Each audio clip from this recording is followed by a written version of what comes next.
पहलाग सिमनिया नमस्कार and hello everyone. इस video में हम उत्तराखंड इतिहास के प्रागैतिहासिक काल के बारे में पढ़ेंगे। इस काल को पाषाण काल भी बोल सकते हैं या स्टोन एज भी बोल सकते हैं और ये समय 3000 बीसी से पहले का है। जैसे कि हमें पता है प्रागैतिहासिक काल का कोई भी साहित्यिक स्रोत नहीं मिलता, तो इस काल से रिलेटेड हमें पुरातात्विक स्रोत मिलते हैं। इन पुरातात्विक स्रोतों में उत्तराखंड से हमें प्रागैतिहासिक काल के अलग अलग चरणों से रिलेटेड पाषाण उपकरण मिले हैं। साथ ही साथ इस काल से रिलेटेड शैलाश्रयों में शैल चित्र मिले हैं। तो एक एक करके इनके बारे में जान लेते हैं। तो सबसे पहले हम जानते हैं उत्तराखंड में मिलने वाले पाषाण उपकरणों के बारे में। जैसे कि हमने पिछली वीडियो में देखा था, हम पाषाण काल को 3 पार्ट में डिवाइड कर सकते हैं: पुरा पाषाण काल, मध्य पाषाण काल और नव पाषाण काल। पुरा पाषाण काल को हम दोबारा 3 पार्ट में डिवाइड कर सकते हैं: निम्न पुरा पाषाण काल, निम्न पुरा पाषाण काल, मध्य पुरा पाषाण काल और उच्च पुरा पाषाण काल। तो इसके आधार पर हम देखते हैं उत्तराखंड में किस किस काल में क्या उपकरण मिले हैं। तो सबसे पहले हम देखते हैं पुरा पाषाण काल यानी पैलियोलिथिक एज। इसको हम 3 पार्ट में डिवाइड कर सकते हैं।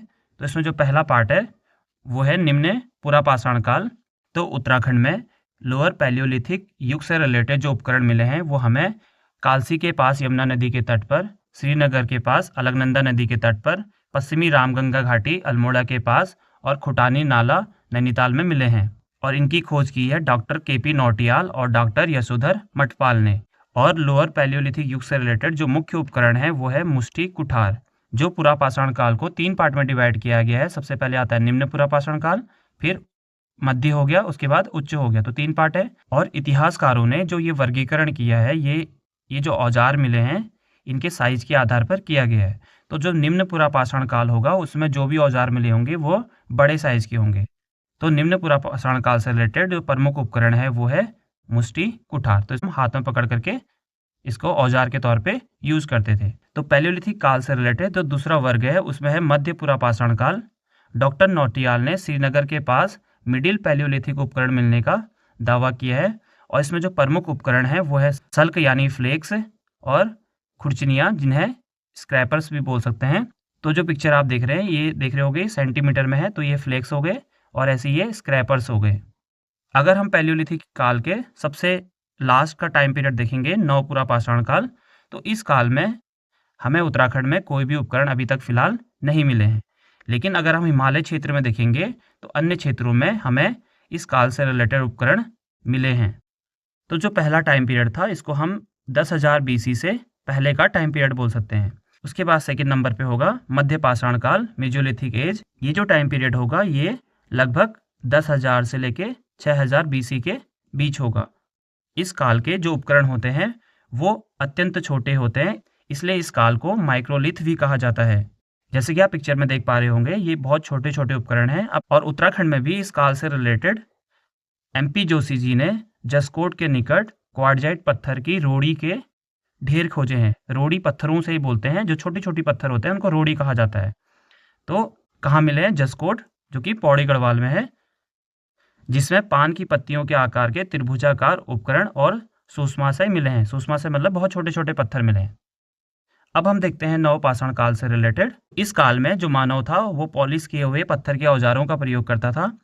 इस काल की जो प्रमुख विशेषता है कृषि का आविष्कार, पशुपालन।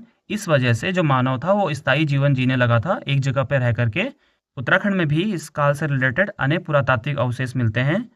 इन अवशेषों में डॉक्टर नौटियाल एवं उनके साथियों द्वारा पत्थर को घिसकर बनाए गए उपकरण खोजे गए हैं, जो अल्मोड़ा के भगवाली पोखर, द्वाराहाट आदि स्थानों से प्राप्त हुए हैं। तो ये हमने देखा प्रागैतिहासिक काल से रिलेटेड जो 3 विभाजन है, उन तीनों कालों में हमें उत्तराखंड से कहाँ से कौन से उपकरण मिले हैं। अब हम देखते हैं उत्तराखंड में जो शैलाश्रय मिले हैं वो हमें कहाँ मिलते हैं। तो जो शैलाश्रय उत्तराखंड में मिले हैं वो मुख्यतः 2 जनपदों अल्मोड़ा और चमोली में मिलते हैं। इसी के साथ एक नैनीताल में भी और 2 जगह हमें उत्तरकाशी में भी शैलाश्रय या बोले तो शैल चित्र मिले हैं। और इन शैलाश्रयों में मिलने वाले शैल चित्रों से ही हमें पता चला है कि इन शैलाश्रयों में पहले मानव रहा करता होगा। तो जो सर्वप्रथम खोज हुई है वो 1968 में डॉक्टर MP जोशी ने की है। और उनने किसे खोजा? लखू उडियार को, जिनका पूरा नाम है महेश्वर प्रसाद जोशी, तो इन्होंने ही सबसे पहले लखू उडियार में जो अल्मोड़े में है वहाँ शैल चित्र खोजे हैं। इसके बाद अल्मोड़ा जिले में ही फड़कानौली, फलसीमा, लुएथाब, पेटशाल, कालामाटी आदि स्थानों पर शैलाश्रय मिले हैं। ये सभी शैलाश्रय कालामाटी डीनापानी पर्वत श्रृंखला के आसपास स्थित हैं। इसी प्रकार चमोली में भी गोरखिया उडियार हो जाएगा, किमनी हो जाएगा। इनके बारे में हम आगे देखेंगे। तो अब हम जो भी हमें प्रमुख शैलाश्रय मिले हैं इनके बारे में देख लेते हैं। तो सबसे पहले हम अल्मोड़ा जनपद के शैलाश्रयों के बारे में देख रहे हैं। तो उत्तराखंड में दो मुख्यतः सबसे बड़े शैलाश्रय हैं, जिसमें लखू उडियार और गोरखिया उडियार आएगा। उडियार स्थानीय भाषा में गुफाओं से कहा जाता है, बट अगर आप देखोगे इन पिक्चरों को तो ये है लखू उडियार। ये गुफा ना होकर के एक शैलाश्रय है या रॉक शेल्टर है। लखू उडियार के बारे में देखें तो इसकी खोज हुई थी 1968 में, और जो खोजकर्ता थे वो थे डॉक्टर MP जोशी। और लखू उडियार का नंबर उत्तराखंड में खोजे गए शैलाश्रयों में पहले नंबर पर आता है। तो लखू उडियार कहाँ है? ये सुयाल नदी के पास स्थित है, जो कि अल्मोड़ा शहर से 16 किलोमीटर की दूरी पर बाड़े छिना के पास स्थित है, और बाड़े छिना अल्मोड़ा पिथौरागढ़ मार्ग पर स्थित है। लखू उडियार में जो हमें शैल चित्र मिले हैं उनका जो प्रमुख थीम है वो है सामूहिक नृत्य, शिकार करना, जानवरों का शिकार करना, ज्यामितीय आकृतियाँ जो कि सफ़ेद, गेरू, गुलाबी और काले रंग की बनी है, और इनमें से ज़्यादातर हमें गेरू रंग की या लाल रंग की शैल चित्र मिले हैं। अगर हम पिक्चर्स देखेंगे, अगर ये आपको विजिबल होंगी तो ये आप देख पा रहे होंगे इस प्रकार की मानव आकृतियाँ बनाई गई हैं। ऐसी यहाँ पे भी मानव आकृतियाँ हैं जो हमें तीर की अकॉर्डिंग दिख रही है, इस टाइप की। तो इन आकृतियों में मानव पंक्तियाँ दिखाई गई हैं। अभी जो हमने देखा था ऐसे ही 5 दौड़ते बच्चे दिखाए गए हैं, लोमड़ी के चित्र हैं। जो नर्तक है एक स्थान में 34 मिले हैं और दूसरे स्थान में 28 मानवों को गिना जा सकता है। तो लवादा और मुखौटा पहने हुए इन नर्तक मानव टोलियों को देखकर ऐसा लगता है कि ये किसी त्योहार, मेले या उत्सव के लिए एकत्र हुए हैं। मानवों को जानवर का पीछा करते हुए भी इन पिक्चरों में दिखाया गया है। कुछ विद्वान लखू उडियार में मिलने वाले शैल चित्रों को भीमबेटका की गुफाओं जो कि MP में है उनके समान मानते हैं। तो ये हमने देखा लखू उडियार के बारे में। इसी प्रकार लखू उडियार से आधा किलोमीटर पहले फड़कानौली जो कि अल्मोड़ा में है, यहाँ भी हमें शैल चित्र मिले हैं। तो फड़कानौली की खोज हुई थी 1885 में। किसने की? यशोधर मटवाल जी ने की। यहाँ 3 शैलाश्रय में धुंधले चित्र मिलते हैं। जो प्रथम शैलाश्रय है उसकी जो छत है वो नागफनी के फन जैसी है, और दीवारों में 20 चित्र मिलते हैं। तो यहाँ आप देखेंगे तो लखू उडियार भी फन के आकार का ही है। इसी प्रकार जो दूसरा शैल चित्र है उसमें 10 चित्र मिले हैं, और जो तीसरी गुफा है उसमें लाल रंग की लिखी शंख लिपि आदि विद्यमान है। तो कुछ विद्वान जो भी हमें पिक्चर मिले हैं यहाँ से उन्हें शंख लिपि के अनुसार मानते हैं। फिर अगला है पेटशाल, जिसकी खोज हुई थी 1989 में, और इसे भी डॉक्टर यशोधर मटवाल जी ने ही खोजा था। और पेटशाल है अल्मोड़ा के कफरकोट गांव में। यहाँ पे नृत्य करते हुए मानव आकृतियाँ प्राप्त हुई हैं, जिनका कलर है कत्थई कलर। एक हिसाब से रेड कलर ही मान सकते हो। पेटशाल गांव लखू उडियार से 2 किलोमीटर दक्षिण पश्चिम की ओर है, और यहाँ पे हमें 2 चित्र शैलाश्रय मिलते हैं। और यहाँ पे हमें एक और पॉइंट याद रखना है, जो ये शैलाश्रय मिले हैं इन्हें जो स्थानीय पत्थर निकालने वाले होते हैं उन्होंने क्षतिग्रस्त कर दिया है। ज्ञान के अभाव में उन्हें क्या ही पता होगा कि इन चित्रों का कितना ऐतिहासिक महत्व है। अब हम देखते हैं लुएथाब के बारे में। लुए से याद रखना रेड कलर। तो यहाँ के पिक्चर जो मिले हैं वो हैं रेड कलर के। यहाँ भी हमें 3 शैलाश्रय मिले हैं, और इन शैलाश्रयों में मानव को शिकार करते हुए और हाथों में हाथ डालकर नृत्य करते हुए दिखाया गया है। अगला है इसमें फलसीमा, और फलसीमा में इतना याद रखना है कि यहाँ जो मानव आकृतियाँ मिली हैं वो योग मुद्रा में और नित्य मुद्रा में हैं। फिर अगला है कसार देवी, जो कि कसाय पर्वत के कश्यप चोटी पर स्थित है। जो पिक्चर मिले हैं उसमें हमें 14 नृत्य करते हुए मानव आकृतियाँ मिली हैं। अगला है हटवाल। हटवाल में हमें ध्यान रखना है कि सींगों का मुखौटा पहने मानव की आकृतियाँ हमने देखी हैं।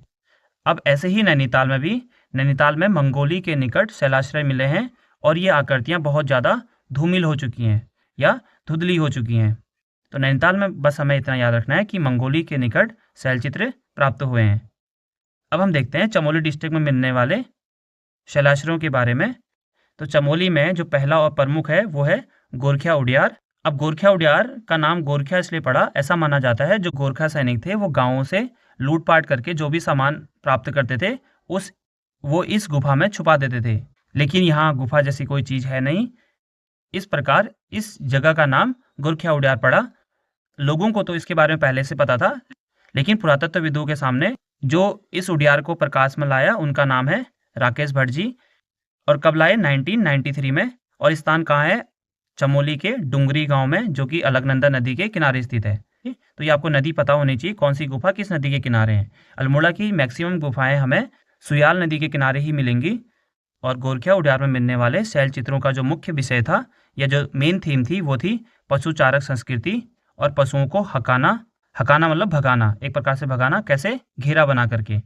तो अगर आप यहाँ पे पिक्चर को, वैसे पिक्चर क्लियर नहीं है, तो इन दीवारों में अगर देखोगे, इसमें से एक अगर इसको रफली ड्राइंग किया जाए तो यहाँ पे बहुत बेहतरीन पिक्चर है। ये जानवर टाइप का ऐसे दिखाया गया है और यहाँ पे इंसान को दिखाया गया है ऐसे भगाते हुए। ऐसे यहाँ पे भी जानवर दिखाया गया है। की जो पिक्चरें हैं, ये जो पीले रंग का धारीदार चट्टान है, इन पर गुलाबी और लाल रंग से बनाए गए हैं।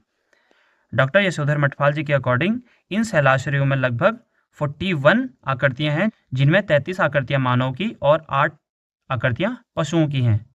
तो टोटल कितनी है? 41। और यहाँ जो मनुष्य है उसको त्रिशूल आकार में दिखाया गया है।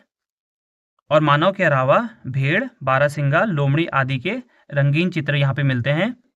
और ऐसा माना जाता है जितने भी शैल चित्र मिले हैं उनमें से सबसे सुंदर जो चित्रकला मिलती है हमें वो गोरखिया उडियार में मिलती है। अब चमोली में जो दूसरा स्थान है वो है किमनी गांव, कर्णप्रयाग ग्वालदम मार्ग में स्थित है और पिंडन नदी के किनारे स्थित है। और यहाँ की जो गुफाएं हैं वहाँ पे सफ़ेद रंग के चित्रित हथियार और पशुओं के शैल चित्र मिलते हैं। तो यहाँ पे ध्यान रखना, सफ़ेद कलर के। अब लास्ट आता है उत्तरकाशी। जो हुंडली है वहाँ पे हमें नीले रंग के शैल चित्र मिले। तो नीले रंग के कहाँ मिले हैं? हुंडली में मिले हैं, सिर्फ हुंडली। बाकी मैक्सिमम जगह पे हमें रेड कलर के मिले हैं और किमनी गांव में हमें सफ़ेद कलर के मिले हैं। और ठ्यूढुंगा में हमें 3 स्थानों में काले रंग के शैल चित्र मिले हैं।